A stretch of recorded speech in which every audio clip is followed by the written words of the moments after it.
ഇത് ഉപയോഗിക്കാൻ ഒരു പേടിയില്ല. നമ്മളിവിടെ സ്ഥിരം ചെയ്യുന്ന പരിപാടികളാണ്. ചേച്ചി ഉണ്ടാക്കിയത് ഹസ്ബൻഡ് ഉണ്ടാക്കിയത്. നമ്മളിതിനകത്ത് കുറച്ച് ആൾക്കാരെ നിൽക്കുന്നു മാത്രം. അവിടെ വേറെ സംഭവം നമുക്ക് അങ്ങോട്ട് കാണാം. ഒരു സംഭവം കാണിച്ചു തരാം. അതിപ്പോ ഒരു വണ്ടിയുടെ കിടപ്പുണ്ട്. ആ വണ്ടി പോയി കഴിഞ്ഞാൽ നമുക്ക് അത് കാണാൻ പറ്റില്ല. ഞാൻ പിടിക്കാം ഞാൻ അകത്ത് ചെയ്യാം. പോട്ടെ ഒരു ഇലക്ട്രിക് വണ്ടിയല്ലേ ഇത്? ചെയ്യാൻ പോന്നെ? നമുക്കിത് തുറന്ന് നമുക്കിത് കാണാം. ഇത് സ്വയം ചെയ്ത് തന്നെയാണോ? ഇതെല്ലാം എന്റെ ഹസ്ബൻഡ് ചെയ്യുന്ന സംഭവങ്ങളാണ്. തീർച്ചയായിട്ടും ഹെൽപ്പ് ചെയ്യാറുണ്ട്. എല്ലാ കാര്യത്തിലും ഇങ്ങനൊരു ഐറ്റം വേറൊരു വണ്ടിയിൽ കാണാൻ കഴിയത്തില്ലല്ലേ? അപ്പൊ നമുക്ക് വേറെ കൂടുതലായിട്ടുള്ള വണ്ടികൾക്ക് നമുക്ക് പെട്ടെന്ന് കയറി സാധനങ്ങൾ എടുക്കുകയും വെക്കുകയും ചെയ്യാനുള്ള സൗകര്യം. വെയിറ്റ് താങ്ങും. അതിനകത്ത് ഒരു പ്രശ്നമില്ല വെയിറ്റ് താങ്ങുന്നതിന്. ഓക്കെ ചേട്ടാ, എന്നിട്ട് ഇത് വേറെ ആൾക്കാരും പറഞ്ഞു ചെയ്ത് കൊടുക്കൂ? പിന്നെന്താ, തീർച്ചയായിട്ടും കൊടുക്കൂല്ലേ? കസ്റ്റമർ എന്ത് ആവശ്യപ്പെടുന്നു എന്നുള്ളതാണ് നമ്മൾ ചോദിക്കുന്നത്. അതല്ലേ, കസ്റ്റമർക്ക് എന്ത് വേണം എന്നിട്ട് നമ്മൾ മനസ്സിൽ കാണുന്ന ഐഡിയ അവരുമായിട്ട് ഷെയർ ചെയ്ത് അതിന് പിന്നീടാണ് നമ്മൾ ആ സാധനം ആശയം പറഞ്ഞു കൊടുത്താൽ എന്തും ചെയ്യും. അങ്ങനെ ആശയം പറഞ്ഞ് ചെയ്താണ് ഈ കാണുന്നില്ലേ? നമ്മളെ ഇപ്പോൾ ഈ അദ്ദേഹത്തിന്റെ ഒരു ബുദ്ധിമുട്ട് കണ്ടോ? വാഹനത്തിൽ ഇത്രയും ഉയരത്തിലുള്ള വാഹനത്തിൽ അദ്ദേഹത്തിന് കൂടെ നേരെ റൂട്ടിൽ സാധനങ്ങൾ സപ്ലൈ ചെയ്യുന്നതാണ്. അപ്പം പല സ്ഥലത്ത്, അതായത് ഇപ്പോൾ ഒരു ദിവസം തന്നെ 10-50 പ്രാവശ്യമാണ് ഇത് കയറി ഇറങ്ങേണ്ടുന്നത്. അപ്പോൾ ഇദ്ദേഹത്തിന് ഇങ്ങനൊരു ഇത്രയൊരു ആയാസം ഉണ്ടായതിൻ്റെ പേരിലാണ് ഇങ്ങനൊരു അതായത് ഇതിനൊരു അഡീഷണൽ ഒരു സ്റ്റെപ്പ് വയ്ക്കുക. ഇങ്ങനൊരു സ്റ്റെപ്പ് വയ്ക്കാമോ? അപ്പോൾ സ്റ്റെപ്പ് പെർമനൻ്റായിട്ട് വയ്ക്കുക എന്ന് പറയുമ്പോൾ വണ്ടിയുടെ സ്പേസ് അത്രയും പോകും. പിന്നെ അതുകൊണ്ടൊരു ഒരു ഫോൾഡിങ് ടൈപ്പ്, അതായത് സ്ഥലം പോകാത്ത രീതിയിൽ ഒരു സ്റ്റെപ്പ് ഇങ്ങനെ വെക്കാമോ എന്ന് ഇങ്ങനെ ചോദിച്ചു. അപ്പോൾ ഒന്ന് ഇറങ്ങി വന്ന് നോക്കട്ടെ.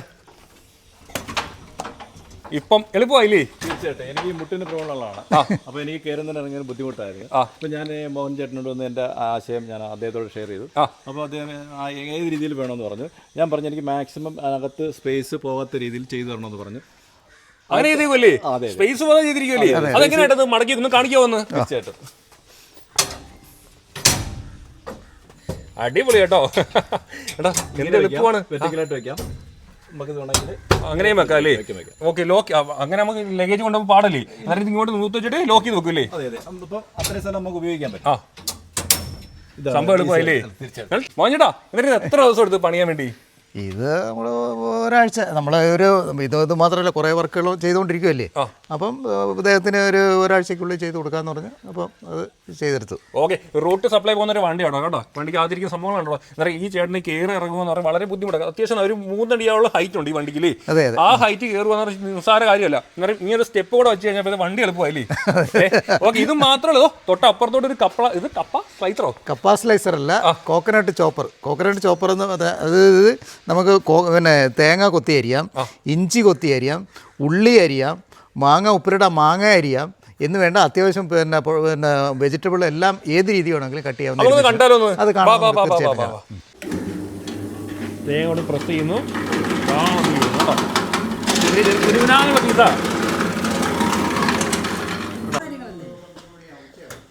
ചീനിയൊക്കെ പുഴുങ്ങണമെങ്കിൽ ഇങ്ങനെ അങ്ങോട്ട് വെച്ച് ഇരുമ്പ് വെച്ച് കൊത്തി ഒരുപാട് വരുന്നത്. ഇത് നമ്മൾ ഇതിൻ്റെ കട്ടർ, അതായത് ഇത് കൃത്യമായ ഒരു അളവിൽ വെർട്ടിക്കലായിട്ടും, അതായത് നമ്മൾ ഇതിൻ്റെ നീളവും വീതിയും കണക്കാക്കിയുള്ള ഒരു കട്ടറാണിത്. നമുക്ക് അതിനകത്തിരുന്ന പീസുകൾ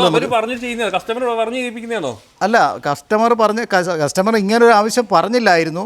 പക്ഷേ ഇങ്ങനൊരു സാധനം കൂടെ ഉണ്ടെങ്കിൽ അവർക്ക് അതിൻ്റെ പൂർണ്ണമായിട്ട് എന്ന് പറഞ്ഞാൽ നമുക്ക് ഇതിനകത്ത് ഉണ്ടാകുന്ന മെറ്റീരിയൽ അതെല്ലാം കൃത്യമായ ഒരു അളവിൽ കിട്ടും. ഓ അങ്ങനെ. ആ മെഷർമെന്റ് അനുസരിച്ച് ഡിസൈൻ ചെയ്തിരിക്കുന്നത്. യെസ്. അപ്പോൾ ഇതിപ്പോൾ എന്ന് പറഞ്ഞാൽ നീളം പീസ്.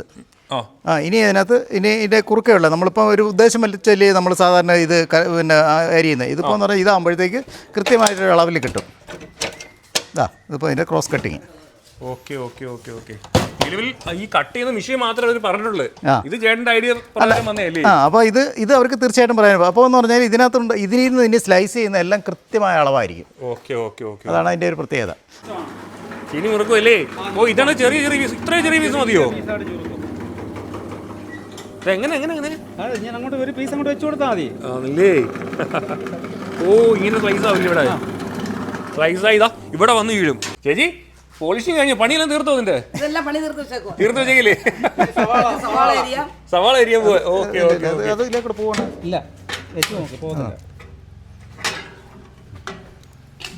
ചേട്ടാ, ഇതെന്തോ സാധനം ഈ ഐറ്റം? ഇത് ഇതിൻ്റെ മറ്റൊരു ചേമ്പറാണ് എന്ന് പറഞ്ഞാൽ നമ്മൾ കപ്പ ഫുള്ളായിട്ട് ഫുള്ളായിട്ട് സ്ലൈസ് ചെയ്യണമെന്നുണ്ടെങ്കിൽ ഇതിനകത്ത് അതായത് ഈ ഹോളിലൂടെ കയറുന്ന ഏത് സാധനം കണ്ട സാധനം വെച്ച് കട്ട് ചെയ്യേണ്ട ആവശ്യമില്ല, ഫുൾ കപ്പ അതിനകത്ത് കയറ്റിയും വിടും. അതെ അങ്ങനെയും ചെയ്യാം. ഓക്കെ, ഈ കാണുന്ന കമ്പി അതാണ് അതിൻ്റെ അതിലാണ് ഇതിൻ്റെ ഇത് നീക്കും. വേണ്ട ഇതിപ്പോൾ ഇതിൻ്റെ സ്റ്റിക്ക്. അപ്പോൾ ഈ ചേമ്പറിൻ്റെ സ്റ്റിക്കാണിത്. ഈ ചേമ്പറിൻ്റെ സ്റ്റിക്കാണിത്. അപ്പോൾ ഇത്രയും ഹോളിലൂടെ പോകുന്ന ഏത് മെറ്റീരിയലും നമുക്ക് അരിയാം. Okay okay okay. ഓ, കപ്പ അതിനകത്ത് കയറ്റി വെച്ച് ഫുള്ളായിട്ട്. താഴെ വരും. അതെ അതെ അതെ. അത് ഇത്രയും ചെറുതാക്കി അരിയണം, വലുതാക്കി എങ്ങനെ വേണമെങ്കിലും, അതായത് ഏത് രീതി വേണമെങ്കിലും. അതെ. ഇതാ ഇനി നമ്മൾ ഇപ്പോൾ ഇതിനകത്ത് ഇപ്പോൾ കപ്പയല്ലി അരിഞ്ഞ് നോക്കിയാൽ ഇനിയിപ്പോൾ നമുക്ക് ഇതിനകത്ത് ഉള്ളി അരിയാം. അത് നോക്കാം. ഓ, നേരത്തെ നമ്മൾ കപ്പ അരിഞ്ഞില്ലേ? ഓ ഓക്കെ.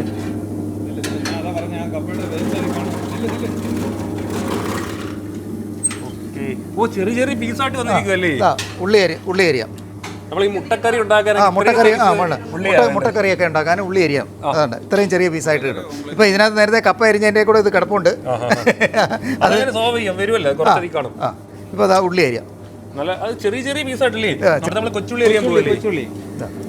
അത് നമ്മൾ ചെറിയ പീസായിട്ട് വരുമോ? ചെറിയ പീസായിട്ട് വരും. അതങ്ങ് മാറ്റി അതവിടെ വീട്ട് കുഴപ്പമില്ല, അവിടെ തന്നെ വീട്ട് തെളിക്കോ. നമ്മൾ കൊച്ചുള്ളി വീഴുന്ന കണ്ടോണേ.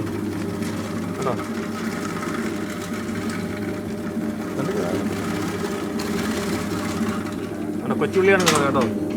ഇത് അപ്പോൾ നമ്മൾ ആദ്യം സവാള അരിഞ്ഞു, ഇത് രണ്ടാമത് അരിഞ്ഞേക്കുന്നത് ചെറിയ ഉള്ളിയാണ് ഇതിനകത്ത് അരിഞ്ഞേക്കുന്നത്. അങ്ങനെ നമുക്ക് ഇഞ്ചി അരിയാം, പിന്നെ ക്യാരറ്റ് അരിയാം, തേങ്ങ അരിയാം, ഒരുപ്പെട്ട എല്ലാ കാര്യങ്ങളും ഇതുപോലെ നമുക്ക്. നമ്മളിപ്പോൾ സവാള അരിഞ്ഞു, താണ്ടേ സവാളയുടെ ചെറിയ ചെറിയ പീസ് ഉണ്ടോ. ചീനി അരിഞ്ഞു, കണ്ടോ ഇത്രയും ഐറ്റം നമ്മൾ അരിഞ്ഞു കഴിഞ്ഞു. കൊച്ചുള്ളി അരിഞ്ഞു കഴിഞ്ഞു. അടുത്ത നമ്മൾ എന്താ ചേട്ടാ ചെയ്യാൻ പോകുന്നത്? തേങ്ങ അരിയാൻ പോവാണ്. അത് നമുക്ക് പെട്ടെന്ന് അരിഞ്ഞെടുക്കാൻ പറ്റുമല്ലേ? അതായത് തേങ്ങ അരിയുന്നതെന്ന് പറഞ്ഞാൽ 1 സെക്കൻഡിൽ 170 പീസ് കിട്ടും. 170 പീസ് 1 സെക്കൻഡിൽ. ഓ, അങ്ങനെ കണക്കുണ്ടല്ലേ? അതെ അതെ. ഈ മെഷീൻ്റെ മോഡൽ നമ്പർ തന്നെ അതാണ്, SG 170 എന്ന് പറഞ്ഞാൽ 170 പീസ് 1 സെക്കൻഡിൽ കിട്ടും. എന്ന് പറഞ്ഞാൽ ഒരു തേങ്ങ ഫുൾ അരിയാൻ 3-4 സെക്കൻഡ് മതിയില്ലേ ഫുൾ അരിയാൻ. ആണ് തേങ്ങ കൊണ്ട് ലോഡ് ചെയ്ത് കഴിഞ്ഞു. ഈ കാണുന്ന സ്റ്റിക്ക് ഇല്ലേ, അതിനെന്തോ പറയുന്നത്? അതിന് ഓക്കെ ഓക്കെ. ആ സ്റ്റിക്ക് വെച്ച് പ്രസ് ചെയ്യാൻ പോവാണ്. തേങ്ങ കൊണ്ട് പ്രസ് ചെയ്യുന്നു. പീസാ ചെറിയ ചെറിയ പീസായിട്ട് വേണമല്ലോ. ഓക്കെ, എന്ത് പെട്ടെന്നല്ലേ? അടുത്ത ഓരോരോ ലോഡ് സാധനമായിട്ട് വന്നല്ലോ. അതാണ് കപ്പയ്ക്ക് അരിയാം, വെള്ളരിക്ക് അരിയാം, മാങ്ങ അരിയാം, എന്ത് വേണമെന്ന് പറഞ്ഞു. ഇതെല്ലാം അരിയാൻ പറ്റൂടാ? ഏതും പറ്റും. ഓടി പോയി കേട്ടോ, കൊള്ളാം, എനിക്ക് ഇഷ്ടപ്പെടും കേട്ടോ ചേട്ടാ. എന്താ സവാള അരിയാം. കൊച്ചുള്ളി മുകളിലാണ് കയറ്റി വിട്ടില്ലേ? കൊച്ചുള്ളി വേറെ ഇല്ല. കപ്പ ഇതാണ്, ചെറിയ കപ്പയാകാം, അല്ലെങ്കിൽ വലിയ പീസ് കപ്പ ഉണ്ടെങ്കിൽ നമുക്ക് അരിഞ്ഞെടുക്കാം. ഫുൾ കപ്പ നമുക്ക് അരിയാനെ കൊണ്ട് അതാണ്ട് ഇതിന് പ്രത്യേകം ഈ ഒരു ചേമ്പർ മാറ്റി കൊടുത്താൽ മതി. അപ്പോൾ ഇതിന് പകരമായിട്ട് ഈ ചേമ്പർ വെച്ച് കഴിഞ്ഞാൽ നമുക്കിപ്പോൾ ഉണ്ട് ഇത്രയും വലിയ സാധനം വരെ ഇതിനകത്ത് കയറി പോകത്ത്. അപ്പോൾ അത്രയുള്ള ഇതും നമുക്ക് ഇതിനകത്ത് അരിയാം. ഫുൾ കപ്പ നമുക്ക് അതുപോലെ അരിഞ്ഞെടുക്കാം. ഓക്കെ, ഇതാണെങ്കിൽ മിഷനറീസ് നിങ്ങൾക്ക് നിർമ്മിക്കാൻ ആഗ്രഹിക്കുന്നുണ്ട്. ഈ ചേട്ടനെ വിളിക്കണ്ടോ? ചാനൽ 5 കാണാൻ. ചേട്ടൻ്റെ സ്ഥാപനത്തിന് പേരല്ലേ? നമ്മുടെ സ്ഥാപനത്തിൻ്റെ പേരാണ് ചാനൽ 5. നമ്പർ ഇതാണ് കേട്ടോ. പിന്നെ നിങ്ങൾക്ക് ഇതൊക്കെ നല്ല നല്ല ആശയങ്ങളുണ്ട്, ചേട്ടനോട് സംസാരിക്കാം. കസ്റ്റമറിൻ്റെ ആവശ്യം എന്താണ്, പിന്നെ അവർക്ക് ഏത് മെറ്റീരിയൽ ഏത് രീതിയിൽ കിട്ടണം, അതിൻ്റെ ക്വാണ്ടിറ്റി എത്രത്തോളം വേണം എന്നുള്ള പറഞ്ഞു കഴിഞ്ഞാൽ അതിനനുസരിച്ച് നമ്മൾ മെഷീൻ ചെയ്ത് കൊടുക്കും. പിന്നെ നിങ്ങൾ ചിന്തിക്കേണ്ടത് ഫുള്ള് കൈ കൊണ്ട് നിർമ്മിച്ചാണ് കേട്ടോ, ഹാൻഡ്മെയ്ഡാണ്. അല്ലാതെ എല്ലാം ഹാൻഡ് മെയ്ഡാണ്. എല്ലാം ഹാൻഡ്മെയ്ഡാണ് കേട്ടോ. ഓക്കെ, അന്നേരം നിങ്ങൾക്ക് എല്ലാവർക്കും ഈ വീഡിയോ ഇഷ്ടമായി ലൈക്ക് ചെയ്യാനും ഷെയർ ചെയ്യാനും ഫോളോ ഒന്നും മറക്കുകയും ചെയ്യരുത് അല്ലേ? തീർച്ചയായിട്ടും.